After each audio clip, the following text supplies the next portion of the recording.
JKSSB top 20 MCQ वाली series जो हम स्टार्ट कर चुके थे उससे आगे कंटिन्यू करने जा रहे हैं।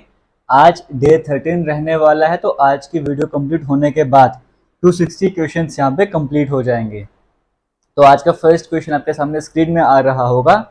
यहाँ पर लिखा हुआ है national waterway 2 is located on which river. National waterway 2 की अगर हम बात करेंगे वो कौन सी नदी पर बना है ये बताना है। ऑप्शन नंबर ए में है गंगा, बी में है ब्रह्मपुत्र, सी में है लूनी या डी में है यमुना। तो ऑलरेडी नेशनल वाटरवे 1 पर हम क्वेश्चन डिस्कस कर चुके थे, आज नेशनल वाटरवे 2 पर आ गए तो आपको समझ आएगा। इसी तरीके से सारे वाटरवे आपको कंप्लीट करवा दूंगा, वो पता भी नहीं लगेगा कि बिना टॉपिक पढ़े एमसीक्यू में ही आपका सेशन कंप्लीट हो गया। इसलिए एमसीक्यू बड़े इंपॉर्टेंट रहने वाले हैं। देखो नेशनल वाटरवे 2 की अगर हम बात करेंगे, जैसे 1 को आपको डिटेल बता दी है, अगर ऑप्शंस के हिसाब से देखा जाए तो ब्रह्मपुत्र नदी में है, इसका मतलब ऑप्शन नंबर बी तो करेक्ट आंसर हो जाएगा, वो कहानी खत्म हो गई। लेकिन नेशनल वाटरवे 2 की बात करेंगे अगर हम, तो देखो ये कहाँ से कहाँ तक जा रहा है। एक तरफ अगर मैं बांग्लादेश की जो बॉर्डर साइड है, डुबरी जिसे कहा जाता है, DUBRI, डुबरी से स्टार्ट करूंगा। जो असम का जो बॉर्डर साइड है, जो सदिया के नाम से है, वहां तक ये जाता है नेशनल वाटरवे 2। 891 किलोमीटर इसकी लेंथ है, ये भी आपको पता होना चाहिए। और दूसरे एंड पर अगर मैं बात करूँ कितने टर्मिनल है इसमें, 11 के करीब इसमें टर्मिनल देखने को मिलेंगे। और ये 1988 में इसे जो है वो नेशनल वाटरवे का दर्जा दे दिया गया था, है ना। सितंबर का मंथ था 1988 के, वो ईयर था, वो आपको ईयर में पता होना चाहिए। तो नेशनल वाटरवे के लिए फिलहाल इतना इनफ रहने वाला, बाकी क्वेश्चन आएगा मगर उससे रिलेटेड और इन्फॉर्मेशन आपसे मैं शेयर कर दूंगा। तो नेशनल वाटरवे कौन सी नदी पर है, ब्रह्मपुत्र नदी में है। ऑप्शन नंबर बी यहाँ पे करेक्ट आंसर हो जाएगा। सेकंड क्वेश्चन आपके सामने स्क्रीन में चल रहा होगा। Which Indian state is surrounded by Bangladesh from 3 sides. कौन सी इंडियन स्टेट ऐसी है जो 3 तरफ बांग्लादेश से घिरी हुई है। ऑप्शन नंबर ए में है झारखंड, ऑप्शन नंबर बी में है त्रिपुरा, ऑप्शन नंबर सी में है मिजोरम और ऑप्शन नंबर डी में है वेस्ट बंगाल। तो कौन सी इंडियन स्टेट ऐसी है, अगर आपको स्क्रीन में शो सकता है, मैं मैप भी शो कर रहा हूँ, आप खुद मैप देखो और मैप में देखो कि झारखंड के तीनों साइड में बांग्लादेश है, या त्रिपुरा के 3 साइड में बांग्लादेश है, या मिजोरम या वेस्ट बंगाल।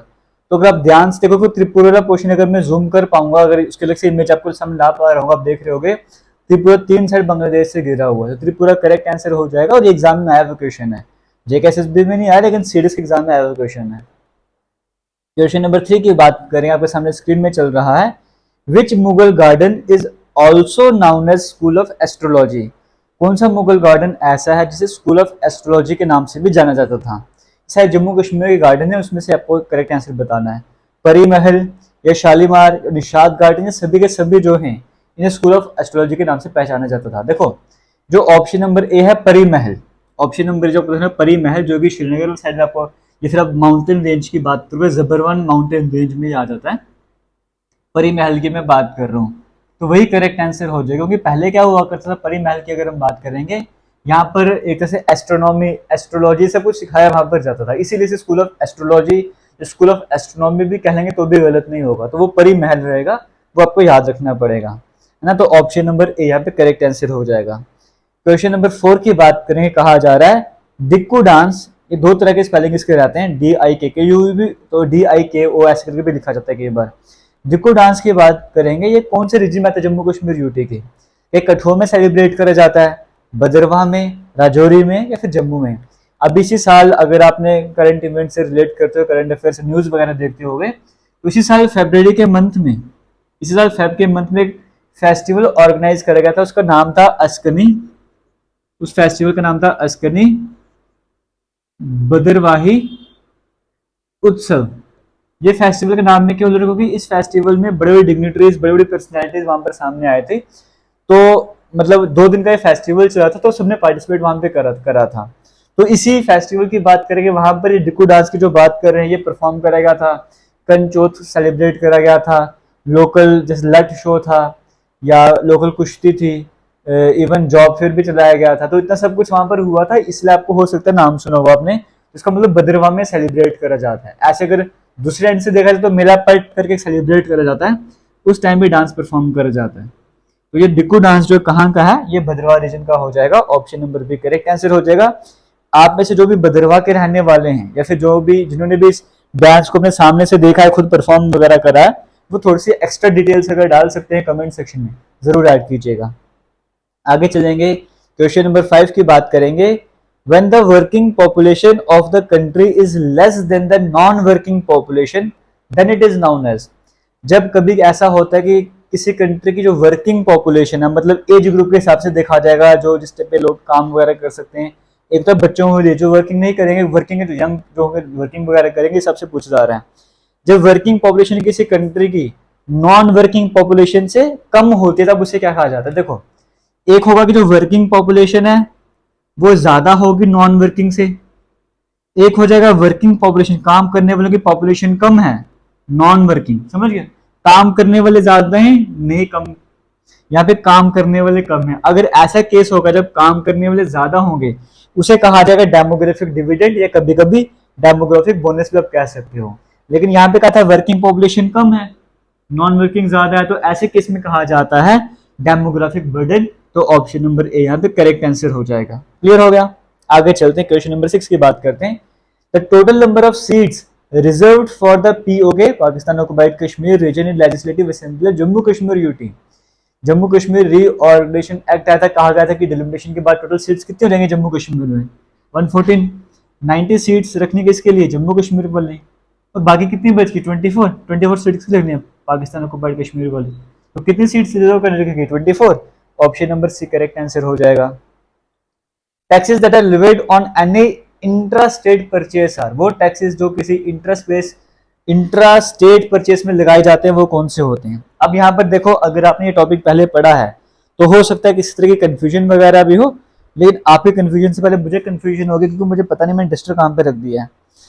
तो डस्टर तो मिल नहीं पा रहा, एक बार लास्ट ट्राई करूंगा, वरना फिर मैं हाथ से काम चलाऊंगा। लेकिन डस्टर मिल गया यहाँ पे, चलो खुशी की बात है। यहाँ पर कहा जा रहा है वो टैक्स जो इंट्रा स्टेट ना, इंट्रा स्टेट परचेज पे लगाए जाते हैं, वो कौन से होते हैं? तो यहाँ पे जहाँ पे कंफ्यूजन होती है वो भी क्लियर कर लेता हूँ। क्वेश्चन कैसे भी पूछ ले आप आराम से बता दोगे। यहाँ पे पूछा गया है इंट्रा स्टेट, यहाँ पे पूछा गया है इंट्रा स्टेट, वो यहाँ पे देखो स्पेलिंग का ध्यान रखना है, यहाँ पे वो इंटर स्टेट भी पूछ सकता है, इंटर स्टेट की जगह वो इंटर स्टेट भी पूछ सकता है ना। बस ये छोटा सा है, अगर हम जल्दबाजी में पढ़ ले काम खराब हो जाएगा। इंटर स्टेट मतलब अपने स्टेट की ही बात करी जा रही है, इंटर स्टेट मतलब दो स्टेट्स के बीच की बात करी जा रही है। जब बात कर जा रही है एक ही स्टेट की बात कर रहे हैं, उसमें जो टैक्स लगेंगे वो देखो सीजीएसटी सेंटर वाला भी लग जाएगा, सेंटर जीएसटी, या कुछ सीजीएसटी की फुल फॉर्म पहले बताइए, centre good services tax, state good services tax, तो एसजीसीटी भी लगेगा।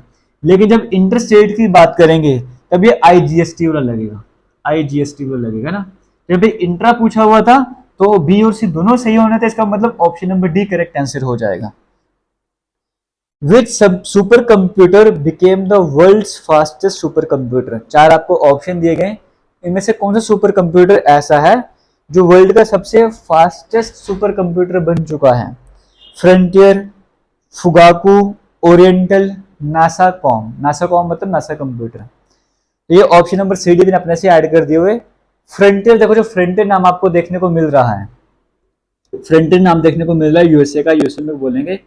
ये अभी फिलहाल हाल की अगर हम बात करेंगे फास्टेस्ट सुपर कंप्यूटर है, 2021 में जो है पहले नंबर पर आ चुका है। Option number A correct answer हो जाएगा। तो दूसरे नंबर पर फुगाको आपको देखने को मिल रहा है, पहले ये हुआ करता था जापान का, आज ये सेकंड नंबर पर है, समझ गए हो? तो जैसे हमने कई फ्रंटियर की बात की या फुगाको की बात की, इसी तरीके से अगर थर्ड नंबर पे कौन सा आ जाता है? लूमी आ जाता है। ये कहाँ का है? ये फिनलैंड वाले साइड का। और फोर्थ नंबर पे लियोनार्डो आ जाता है, ये किस साइड का है? ये इटली का। जो फिफ्थ नंबर पे आता है वो फिर से यूएसए का है, वो कौन सा है? अगर आपको पता है आप कमेंट सेक्शन में कमेंट करके आंसर बता दो। Jamawar is a category of dash and is famous in Jammu Kashmir. ये जो नाम देखा जा रहा है वो जमावर जमवर जो भी है, ये किसकी कैटेगरी है? जैसे पश्मीना शॉल्स, वैसे ये भी शॉल की कैटेगरी है। Option number B correct answer हो जाएगा। क्वेश्चन नंबर 10 आपके सामने स्क्रीन में चल रहा है। Which among the following city is located on the southern slopes of Shivalik hills? इनमें से कौन सी सिटी ऐसी है जो कि साउदर्न स्लोप्स में आपको देखने को मिलेगी? शिवालिक हिल्स की साउदर्न स्लोप में आपको देखने को मिलेगी। या वो जम्मू सिटी है या वो कटरा है? ऑब्वियस सी बात है, साउदर्न स्लोप में आ रहे तो जम्मू हो जाएगा। ऑप्शन नंबर एक करेक्ट आंसर हो जाएगा। ज्यादा डिटेल में जाने की जरूरत नहीं है, अगर आपने बेसिक ज्योग्राफी पढ़ी जम्मू कश्मीर का आराम से कवर होगा। Name the Muslim ruler of Kashmir who was buried in Patna. Ruler तो कश्मीर के थे, लेकिन कहाँ दफनाया गया? पटना में दफनाया गया था। कौन थे? शिहाबुद्दीन, सिकंदर, यूसुफ शाहचक या Zainul Abidin. Option number C Yusuf Shahchak यहाँ पे करेक्ट आंसर हो जाएगा। जब मुगल एम्पायर आया, अकबर का टाइम आया, तो यूसुफ शाहचक की बात करेंगे, यहाँ से बेच दिया गया, जम्मू कश्मीर से बाहर निकाला गया, तो बिहार वाले साइड में गए, नालंदा वाले साइड में थोड़ा सा छोटा मोटा अपना एम्पायर स्टैब्लिश किया, कैवलरी वगैरह इकट्ठा वगैरह करी। लेकिन इनकी जो डेथ हुई वो उड़ीसा में हुई थी, उड़ीसा वाले साइड में इनकी डेथ हुई थी। तो लेकिन जब डेथ हो गई तो बॉडी को वापस बिहार पटना में लेकर आए थे, क्योंकि वहाँ पे बाकी रिलेटिव्स की वाइफ की वहीं पे कब्रें बनी थी, तो वहीं पे कहा इनकी भी बनाई जाएगी, इनकी कब्र भी खोदी जाएगी, तो इसलिए वहाँ पे पटना में लेकर आए थे। Option number C correct answer हो जाएगा। क्वेश्चन नंबर 12 की बात करेंगे। The chinar trees were imported by Mughals from which country. Chinar के पेड़ों की बात करेंगे, मुगल्स उन्हें कहां से लेकर आए थे? Iran, Yemen, Algeria, Somalia. देखो इस क्वेश्चन में डिबेट्स चलती है, आज भी डिबेट चलती है। एक तो कहा जाता है कि जो चिनार के पेड़ हैं वो जम्मू कश्मीर में जो है वो मुगल से लेकर आए थे, ऐसा कहा जाता है। लेकिन दूसरे एंड पे जो हिस्टोरियंस हैं या फिर जो रिसर्चर्स हैं वो इस पे बिलीव नहीं करते हैं। वो जनरली कहते हैं कि नहीं, जब ये मुगल्स यहाँ पर आए थे, जम्मू कश्मीर में आए थे, ऑलरेडी पहले चिनार के पेड़ लगे हुए, तो हम ये नहीं कह सकते कि मुगल्स थे, चिनार के पेड़ यहाँ पे पहले से थे। लेकिन जो भी है लाए वो पर्शिया से, यानी कि आज भाई ईरान कहते हैं, तो लाए वहीं से थे, तो ईरान करेक्ट आंसर हो जाएगा। क्लियर हो? आए वहीं से थे, आज के टाइम वहां पर कम है, हमारे यहाँ पे ज्यादा देखने को मिलते हैं, हालांकि यहाँ पर भी कम ही हो रहे हैं। अब आगे चलते क्वेश्चन नंबर 13 की बात करेंगे, आपको स्क्रीन में देखने को मिल रहा होगा। तवांग मोनेस्ट्री जो सबसे बड़ी मोनेस्ट्री इंडिया की, वो कहाँ पर है? वेस्ट बंगाल, अरुणाचल प्रदेश, मध्य प्रदेश या असम। ये अरुणाचल प्रदेश में है। ऑप्शन नंबर बी यहाँ पे करेक्ट आंसर हो जाएगा। क्वेश्चन नंबर 14 आपके सामने स्क्रीन में चल रहा होगा। Which article of the constitution of India lays down that an Indian citizen has the right to use any restaurant, road और public place। कौन सा आर्टिकल इंडियन कॉन्स्टिट्यूशन का ऐसा है जो कहता है कोई भी इंडियन सिटीजन जो रेस्टोरेंट यूज कर सकता है, पब्लिक प्लेस यूज कर सकता है? आर्टिकल 15 जो डिस्क्रिमिनेशन की बात करता है, उसमें सेकंड वाला जो है वही बताता है ये सब कुछ, तो आर्टिकल 15 करेक्ट आंसर हो जाएगा। द रामसार कन्वेंशन, इसे तो ऑलरेडी कई सारे क्वेश्चन हम डिस्कस कर चुके हैं, तो इसका ये आंसर आपको पता होना चाहिए। रामसर कन्वेंशन की बात करें, कौन से एरिया से रिलेट करता है? वो वेटलैंड से करता है, तो option number A correct answer हो जाएगा। क्वेश्चन नंबर 16 आपके सामने स्क्रीन में चल रहा है। Which of the following curves shows a relationship between inflation and unemployment. कौन से कर्व ऐसी है यहाँ पर जो इन्फ्लेशन और अनएम्प्लॉयमेंट के बीच में रिलेशन शो करती? तो फिलिप्स कर्व है। Option number A correct answer हो जाएगा, एग्जाम में आया हुआ क्वेश्चन है। What is the theme of the World Wetland Day, जो कि 2 फरवरी को सेलिब्रेट कर जाता है? इस बार क्या थीम रखी गई थी इसके, आपसे वो पूछा जा रहा है।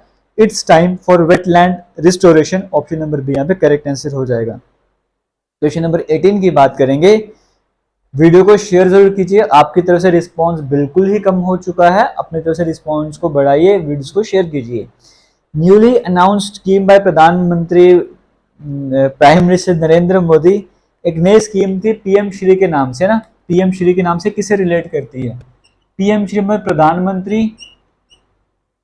स्कूल्स फॉर राइजिंग इंडिया, इसकी फुल फॉर्म रहती है।